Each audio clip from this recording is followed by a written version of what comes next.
श्री शिवाय नमस्तुभ्यम friends and जय माता दी। तो आज नवरात्र का फर्स्ट डे है। यहाँ पर मैं मॉर्निंग से यहाँ पर अपना ब्लॉग स्टार्ट कर रही हूँ और इस समय कुछ ऐसा हुआ है जैसा कि मेरा जो सितंबर मंथ था वो थोड़ा ठीक नहीं गया। कभी बच्चों की तबीयत ख़राब, कभी मेरी ख़राब, और इस समय मेरा जो हेडेक था वो थोड़ा ज़्यादा ही बढ़ गया था।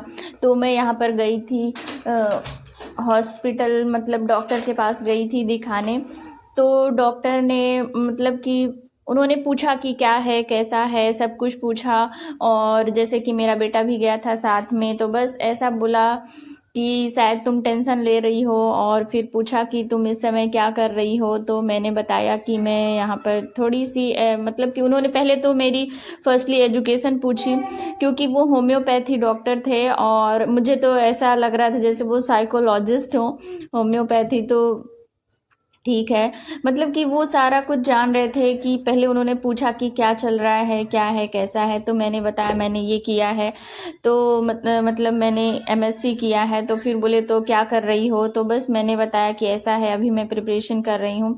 फिर उन्होंने मेरी एज पूछी और शायद एज बताने के बाद फिर उन्होंने बोला कि उनको पता नहीं था कि हमारे एमपी में जो महिलाओं के लिए है 45 साल है गवर्नमेंट फील्ड में। तो उन्होंने बोला अब तुम्हारे पास तो 1-2 साल ही बचे होंगे। उनको लगा 35 ही होती होगी। तो मैंने बोला कि नहीं 45 होती है। तो फिर बोला उन्होंने कि चलो ठीक है। और उन्होंने इससे पहले मुझे बोला कि मतलब कि मैक्सिमम एज बताने के पहले उन्होंने बोला कि तुम छोड़ दो, तुम उस वजह से थोड़ा टेंशन ले रही हो, इसलिए तुम पढ़ाई छोड़ दो। अब गवर्नमेंट मतलब कि ऐसा ये नहीं कि गवर्नमेंट फील्ड की तैयारी छोड़ दो, तुम प्राइवेट में देखो, कुछ कर लो। तो मतलब कि ऐसा बोला उन्होंने। फिर मुझे मेडिसिन वगैरह भी दी सर दर्द की, और फिर हम घर आ गए, क्योंकि एलोपैथी में यहाँ पर ज़्यादा मेडिसिन नहीं खाना चाहती क्योंकि उसके साइड इफ़ेक्ट भी होते हैं। इसलिए वैसे तो मैं पहले डॉक्टर के पास जा ही नहीं रही थी, बट मेरे यहाँ मुझे ले करके गए और वो होम्योपैथी थे। और इस तरह से उन्होंने मतलब कि मेरी कुछ हिस्ट्री जानी और फिर इस तरह से उन्होंने मुझे बोला।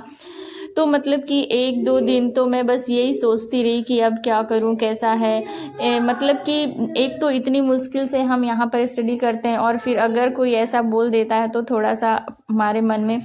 पर फिर मैंने सोचा कि नहीं, इतना आगे बढ़ने के बाद यहाँ पर इतना सब कुछ कर, मतलब इतना यहाँ तक अभी तक मैं पढ़ती आ रही हूँ, 2-3 महीने हो गए, और अब मुझे क्या गिव अप करना चाहिए।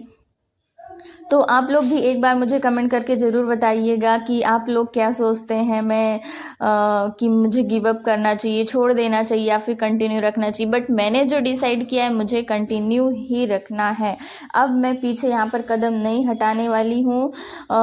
मैंने 1-2 दिन यहाँ पर मैंने स्टडी नहीं की, उनकी बातें मेरे दिमाग में घूमती रहीं, बट फाइनली मैंने डिसाइड किया कि नहीं, मुझे पढ़ना है और ये वाला एग्ज़ाम तो देना ही है। और बस माता रानी बस इतना आशीर्वाद दें, भगवान शंकर इतना आशीर्वाद दें कि इस बार मेरा सिलेक्शन हो जाए। अगर नहीं भी होता है तो कोई बात नहीं, लेकिन हाँ, मैं अभी यहाँ पर अब गिव अप नहीं करने वाली हूँ। यहाँ पर मैं अपनी स्टडी कंटिन्यू रखूँगी। और हाँ, थोड़ा सा मन उदास ज़रूर हो गया था, बट छोड़ने वाली नहीं हूँ, क्योंकि मुझे पढ़ना अच्छा भी लगता है। यहाँ पर मैंने छोड़ दिया था और फिर ऐसा लगता है कि क्या जाता है यहाँ पर वो करने में। बस हाँ, मैं कोशिश करूँगी कि यहाँ पर मैं टेंशन ना लूँ। और मैं सच बताऊँ तो मैं यहाँ पर पढ़ाई की टेंशन कम लेती हूँ, बाकी और सारी चीज़ें होती हैं लाइफ में, बहुत सारी चीज़ें होती हैं जिनकी टेंशन हो जाती है। और तो ये तो सबकी लाइफ में चलता रहता है यहाँ पर। बट यहाँ पर मैं थोड़ा सा हो गई थी। और ये मेरा मतलब नवरात्रि के फर्स्ट डे का यहाँ पर ब्लॉग है। तो मॉर्निंग में मैंने पहले पूजा वगैरह कर ली नहा करके, और फिर बच्चों के लिए यहाँ पर मैंने टिफ़िन बना दिया। और टिफ़िन में मैंने चीला बना दिया, क्योंकि वो थोड़ा बनाने में भी जल्दी हो जाता है और बच्चों को पसंद भी बहुत आता है। तो यही बना करके रख दूँगी, तो स्कूल से आने के बाद भी यहाँ पर खा लेंगे।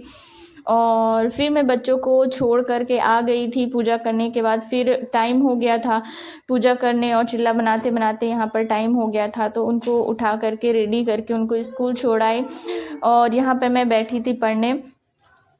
और मतलब कि फास्ट के दिन थोड़ा सा ज़्यादा टाइम मिल जाता है, और मैं पढ़ने बैठी थी, बट मेरे दिमाग में बीच बीच में वही आ रहा था। और मतलब कि उन्होंने इस तरीके से बोला, जब कोई मतलब कि चलो नॉर्मली कोई बोलता है तो चलो ठीक है, लेकिन डॉक्टर ने बोला, बट हो गया, उन्होंने देखा होगा क्या है कैसा, तो क्या सोचा उन्होंने पता नहीं। बट हाँ, मैं भी गिव अप नहीं करने वाली हूँ, मैं अच्छे से अपनी तैयारी करूँगी, क्योंकि यहाँ पर मेरे जो सिलेबस हैं, 1-2 सिलेबस भी यहाँ पर मेरे कंप्लीट हो चुके हैं, 1-2 सब्जेक्ट के सिलेबस कंप्लीट हो चुके हैं, और वैकेंसी आने में भी अभी 2 महीने यहाँ पर टाइम है मैक्सिमम, तो 2 से 3 महीने यहाँ पर लगने वाले हैं, मतलब एग्ज़ाम होने में।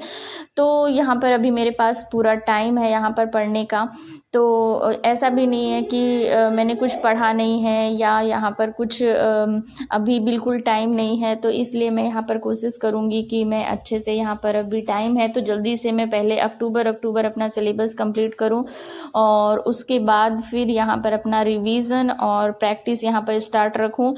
तो मैं आपको बता दूँ, इतनी सारी कहानी मैंने बता दी आपको, बट शायद आप अगर पहली बार आए होंगे तो आप लोग को पता नहीं होगा कि मैं किस चीज़ की प्रिपरेशन कर रही हूँ। तो मैं यहाँ पर एमपी महिला पर्यवेक्षक की प्रिपरेशन कर रही हूँ, जो कि आने वाली है।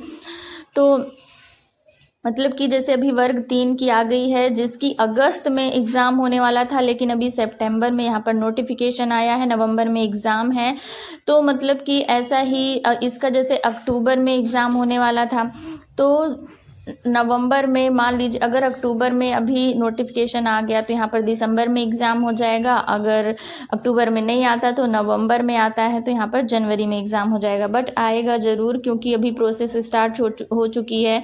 तो वर्ग 3 की आ गई, इसके बाद वर्ग 2 की आएगी। जैसा कि एसबी की साइट में अगर हम जाते हैं, उसके एग्ज़ाम कैलेंडर में देखते हैं, तो वहाँ पर सबसे पहले यही लिखा हुआ था वर्ग 3 की, फिर उसके बाद वर्ग 2 की है, और फिर उसके बाद एक और कोई वैकेंसी है, उसके बाद यहाँ पर एमपी महिला पर्यवेक्षक की है। तो मतलब यहाँ पर आना तो फिक्स है। अब देखते हैं दिसंबर में होता है या जनवरी में, हमारे लिए तो अच्छा ही है जितना भी लेट हो, क्योंकि पूरी प्रिपरेशन नहीं है, जितनी हो जाएगी उतना अच्छा है। तो बस आप भी अगर कोई किसी चीज़ को ठान लें तो उसे कंप्लीट करें, उसके रिजल्ट का आप टेंशन ना लें। हाँ, कभी कभी थोड़ी बहुत हो जाती है, बट ये जो एग्ज़ाम है, ये जो जॉब है, हमारी लाइफ का एक पार्ट है, ना कि हमारी लाइफ है। तो इसी तरह से हमें इसको सोचना है। जैसे कुछ लोग बहुत सीरियस ले लेते हैं कि अरे नहीं होगा तो क्या होगा, बट नहीं होगा तो कोई बात नहीं, ये हमारी लाइफ का, जैसा कि मैंने बोला, हमारी लाइफ का एक हिस्सा है, हमारी लाइफ ही तो नहीं है। तो अगर हो जाता है तो अच्छा होगा, बेटर होगा, हमारी लाइफ और थोड़ी बेटर होगी, थोड़ी अलग मतलब कि अलग तरीके से होगी। नहीं होता है तो भी क्या हुआ, बस मेन जो हमारी मायने रखती है वो होती है खुशी, और बस हमें हर चीज़ में खुश रहना चाहिए। तो बस आप लोगों को मेरे इस वीडियो से आई होप कुछ सीखने को मिला होगा, और ये था मेरा आज का ब्लॉग। अगर आप मेरे चैनल पर पहली बार आए तो सब्सक्राइब कर लें और बेल आइकन को भी प्रेस कर दें। और हाँ, मेरे इस वीडियो को आप अगर चाहते हैं कि किसी को और मोटिवेशन मिले तो उसे शेयर भी कर सकते हैं। तो चलिए, आज के ब्लॉग में इतना ही, मिलते हैं नेक्स्ट वीडियो में, नेक्स्ट आशा के साथ, नेक्स्ट मोटिवेशन के साथ। और बस नवरात्रि स्टार्ट हो गई हैं, तो आप लोग भी इंजॉय करिए और अपनी स्टडी को भी जारी रखिए। अगर आप किसी चीज़ की प्रिपरेशन कर रही हैं तो आप बीच में गिव अप मत करिए, चाहे कोई भी कहे, क्योंकि ये फैसला आपका होना चाहिए कि आप क्या चाहते हैं, आप क्या बनना चाहते हैं, आपके सपने क्या हैं, उनको पूरा कैसे करना है। क्योंकि बहुत सारे लोग ऐसे आएंगे जो आपको मना करेंगे, और आपका जो विश्वास है वो थोड़ा बहुत डगमगाएगा। बट अपने विश्वास को डगमगाने बिल्कुल नहीं दीजिए। आप खुद पर, अभी तक आप दूसरों पर डिपेंड थे, इसीलिए आप मतलब दूसरों के फैसले को आप अपना फैसला ना बनाएं। कहने का मतलब ये है, आप अपने फैसले खुद लें। आप क्या चाहते हैं, आपको किससे खुशी मिलने वाली है, और आप किस तरह से बेटर लाइफ